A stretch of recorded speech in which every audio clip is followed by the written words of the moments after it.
বন্ধুরা, আমরা আমাদের এই নাটিকাটির দ্বিতীয় দৃশ্যের দ্বিতীয় অংশে আসলাম। তো প্রথম অংশে আমরা দেখেছি যে লতিফ স্যার স্কুলে খোঁজ করছিলেন যে আরজুর কী হয়েছিল, এবং যখন তিনি দেখলেন তার বন্ধুরা আসলে বলতে পারছে না আরজুর কী হয়েছে, তখন তিনি স্বভাবতই চিন্তিত হলেন এবং জানার চেষ্টা করলেন যে কি হয়েছে। প্রথমে তিনি সাবুর সাথে কথা বলেছেন, যে এই গল্পের মূল চরিত্রগুলোর মধ্যে একটি, এবং যে আরজুর একজন বন্ধু। তো আরজুর বন্ধু সাবু যখন কিছু বলতে পারলো না, আরজুর আরেক বন্ধু সৌমেনকে তখন তিনি ডাকলেন। সৌমেনকে ডেকে তিনি জিজ্ঞাসা করলেন, এই যে সৌমেন, এদিকে শোনো, তোমার কি মনে হয় আরজু কি ইচ্ছে করে স্কুল কামাই করছে? সৌমেন তখন উত্তর দিল, স্যার ওর যে কি হয় হঠাৎ করে বলে আমি আর যেতে পারছি না, তোরা দাঁড়া। তখন ওয়ার্নিং বেল বেজে গেছে, আর কি দাঁড়াতে পারি, তাই তো চলে আসি, সেটাই ভালো না স্যার? তখন লতিফ স্যার চিন্তা করলেন কোথায় যেন একটা সমস্যা মনে হচ্ছে। তখন তার আরেক ছাত্র মিঠু উত্তর দিল, স্যার ওই ছেলেটার সাথে আমারও দেখা হয়েছে।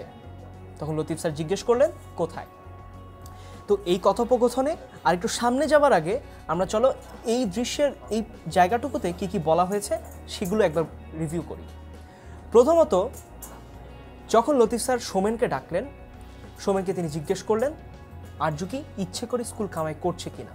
অর্থাৎ তিনি সরাসরি এমন কোনো সিদ্ধান্তে আসেননি যে আরজু আসলে স্কুল কামাই করছে, বরঞ্চ তিনি জানার চেষ্টা করেছেন যে কখনো স্কুলে আসে না বা ওর রাস্তায় থাকতে কি হয় যে আসলে ও স্কুলে আসতে পারে না। সেই খোঁজ করতে গিয়ে তিনি মিঠুর সাথে কথা বললেন এবং মিঠু বললেন তার সাথে নাকি আরজুর দেখা হয়েছে। তো সেই দেখা হবার পরে মিঠুর সাথে আরজুর কি কথা হয়েছে? মিঠু বলল, স্যার ওই যে পলাশতলির আমবাগানের ওখানে ও বসে আছে, আমার সাথে নানান কথা। তখন লতিফ স্যার বললেন, নানান কথা? তাহলে স্কুলে এলো না কেন? তো লতিফ স্যার প্রথমে চিন্তা করেছেন যে যেহেতু সে স্কুল কামাই করেছে তার পিছনে নিশ্চয়ই কোনো কারণ রয়েছে, সে ইচ্ছে করে করেনি। কিন্তু আবার মিঠুর কাছে শুনলেন সে পলাশতলির আমবাগানের ওখানে বসে রয়েছে এবং মিঠুর সাথে দেখা হবার পরে নানান রকমের কথা বলছে। তো আসলে কারণটা কি, কেন আসলে আরজু স্কুলে এলো না? তো এগিয়ে যাওয়ার আগে বন্ধুরা এই জায়গাটি আমাদের মনে রাখতে হবে যে আরজু কোথায় বসেছিল? পলাশতলির আমবাগানে। নৈর্ব্যক্তিক প্রশ্নের জন্য এটি খুবই গুরুত্বপূর্ণ একটি জায়গা। তো তারপর আমরা দেখতে পাচ্ছি মিঠু আরজুকে জিজ্ঞাসা করল, তুমি কি স্কুলের দিকে যাবে? তখন মিঠু উত্তর দিয়েছে যে না, এখন বাজারে যাব, তারপর টিফিন পিরিয়ডের দিকে স্কুলে যাব। তো লতিফ স্যার বললেন, তাহলে তো খুবই চিন্তার কথা। আচ্ছা ওই আমবাগানে কি এখনো আছে? তখন সৌমেন উত্তর দিল, মনে হয় এতক্ষণে বাড়ি চলে গেছে। তখন লতিফ স্যার বললেন, তোমরা চলো তো। সাবু তখন বলল, স্যার, অর্থাৎ তার মধ্যে একটা অনীহা দেখা যাচ্ছে। তাদের বন্ধু আরজু যে পলাশতলির আমবাগানে একা একা বসে রয়েছে সেই ব্যাপারে তাদের তেমন কোনো চিন্তা নেই। ওদের চোখে মুখে অনিচ্ছা। হাওয়াই মিঠাইওয়ালা হেঁকে চলেছে, হাওয়াই মিঠাই, হাওয়াই মিঠাই। লতিফ স্যার ওদের দুইজনকে নিয়েই রওনা দেন। তো এখানে আমরা কি কি জিনিস দেখতে পেলাম বন্ধুরা? প্রথমত দেখতে পেলাম যে মিঠুর সাথে যখন আরজুর দেখা হয়েছিল তখন আরজু তাকে জিজ্ঞাসা করেছিল মিঠু কি স্কুলের দিকে যাবে কি যাবে না।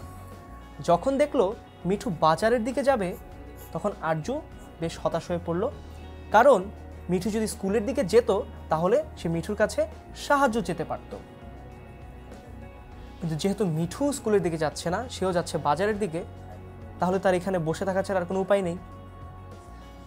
আবার লতিফ স্যার তখন বললেন, যেহেতু ও আমবাগানে তাকে দেখা গেছে সর্বশেষ, সেহেতু তার সাথে দেখা করতে যেতে হয়।